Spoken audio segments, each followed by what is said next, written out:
सभी यहाँ पे बस बांग्ला जाने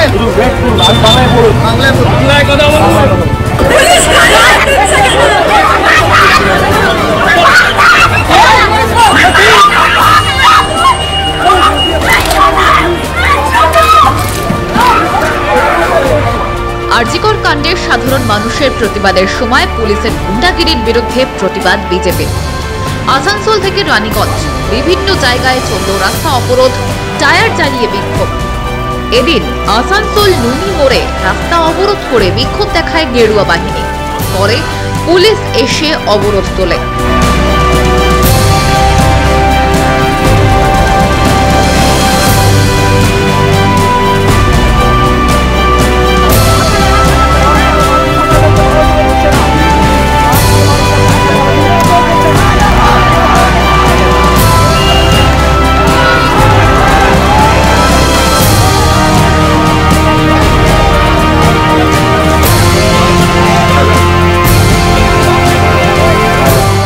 তৃণমূলের গুন্ডা বাহিনী সাধারণ মানুষের প্রতিবাদের পরিসরটুকু ছোট করে দিয়েছে। সাধারণ মানুষ প্রতিবাদ করতে গেলে তার উপর হামলা হচ্ছে। আপনারা দেখেছেন যখন সারা রাত জেগে যখন সাধারণ মানুষ যখন রাস্তায় এই নক্কারজনক ঘটনার প্রতিবাদ করছে, সেই সময় আমরা দেখেছি যে আঁকা ছবি প্রতিবাদের যে ভাষা আঁকায় ফুটিয়ে তুলেছে সেটাকে মুছে ফেলা হচ্ছে। যারা প্রতিবাদ করছে তাদের উপর হামলা হচ্ছে। এই জিনিসের প্রতিবাদে সাধারণ মানুষ বেরিয়ে এসছে। আমরাও আজকে আমাদের সুকান্ত মজুমদারের নেতৃত্বে আমরা সারা পশ্চিমবঙ্গব্যাপী সমস্ত মণ্ডলে আমরা 2 ঘন্টার রাস্তা অবরোধ করছি, যাতে এই নির্যাতিতা সঠিক বিচার পায়। এবং আন্দোলনের ভাষা যে এই তৃণমূল সরকার তার রাষ্ট্রযন্ত্রকে ব্যবহার করে গুড়িয়ে দিতে চাইছে, তার বিরুদ্ধেই আজ আমাদের এই প্রতিবাদ। এই জন্য আজ আমরা এখানে অবস্থান করছি। আসানসোল কোর্ট ঘড়ি মোড়েও একই ছবি দেখা যায়। টায়ার জ্বালিয়ে বিক্ষোভে সামিল হয় বিজেপি কর্মীরা। প্রায় ঘন্টা খানেক রাস্তা অবরোধ থাকে। ঘটনাস্থলে পুলিশ এলে বচসাও বাঁধে দুতরফের মধ্যে।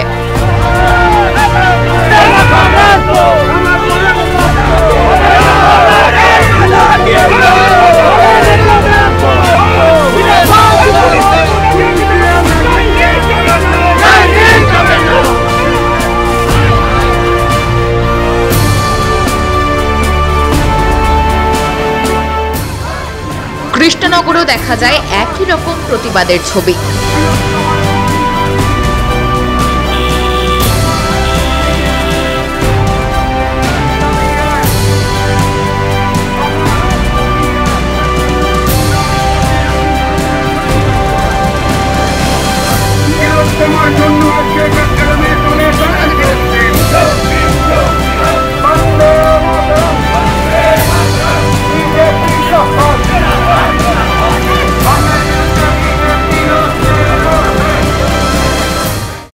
কাণ্ডে যে আমাদের মহিলা বোন যখন ডিউটি অবস্থায়, একজন ডাক্তার ডিউটি অবস্থায়, তার উপর যে পাশবিক অত্যাচার করা হয়ে তাকে খুন করা হয়েছে, আমরা এবং তার যেসব তথ্য সেগুলো লোপাট করা হয়েছে। আজকে এই যে মুখ্যমন্ত্রী মমতা ব্যানার্জি, তিনি স্বাস্থ্যমন্ত্রী, তিনি মুখ্যমন্ত্রী, তিনি পুলিশ মন্ত্রী, আজকে তিনি মানুষকে বিভ্রান্ত করার জন্যে আজকে তিনি মাঠে নেমেছে। কিন্তু মূল তথ্য তিনি আজকে যেভাবে লোপাট করেছে, আজকে সিবিআই এর বিরুদ্ধে তিনি যেভাবে মাঠে নেমেছে, আমরা তাই ন্যায্য কথা সাধারণ মানুষের জন্য সঠিক তথ্যটা তুলে ধরার জন্য এবং এই নির্যাতিতা তিলোত্তমার যাতে সঠিক বিচার হয় এবং এই মুখ্যমন্ত্রী যাতে পদত্যাগ করে, তারই দাবিতে আমাদের এই আন্দোলন চলছে এবং আগামী দিনে চলবে। আজকে আমাদের প্রতীকী রাস্তা অবরোধ আমাদের 1 ঘন্টা রাস্তা অবরোধ আজকে চলবে এবং আমাদের এই প্রোগ্রামের মধ্য দিয়ে, এই আন্দোলনের মধ্য দিয়ে মুখ্যমন্ত্রীর কাছে বার্তা দেওয়া, যতক্ষণ না পর্যন্ত মুখ্যমন্ত্রী পদত্যাগ করছে ততক্ষণ পর্যন্ত আমাদের এই আন্দোলন চলবে। রানীগঞ্জেও সাহেবগঞ্জে রাস্তা অবরোধ করে বিজেপি কর্মীরা। আসলে আরজি করের নৃশংস ঘটনার পর সারা রাজ্য জুড়েই স্বতঃস্ফূর্তভাবে প্রতিবাদ হচ্ছে। রাতের পর রাত স্লোগান উঠছে, উই ওয়ান্ট জাস্টিস। কিন্তু এ ধরনের ঘটনার মধ্যে উত্তরবঙ্গের মাথা ভাঙায় হামলা চালিয়েছে তৃণমূলের দুষ্কৃতী বাহিনী। রাস্তা থেকে জোর করে মুছে ফেলা হয়েছে ছবি। সবকিছুই নির্বাক দর্শকের মতো দেখেছে পুলিশ। আবার সেই পুলিশই বীর বিক্রমে প্রতিবাদীদের টেনে হিঁচড়ে গ্রেফতার করেছে বারাসাতে। এ ধরনের ঘটনার বিরুদ্ধে প্রতিবাদের সরব হয়েছে বিজেপি। ব্যুরো রিপোর্ট, মাধ্যম।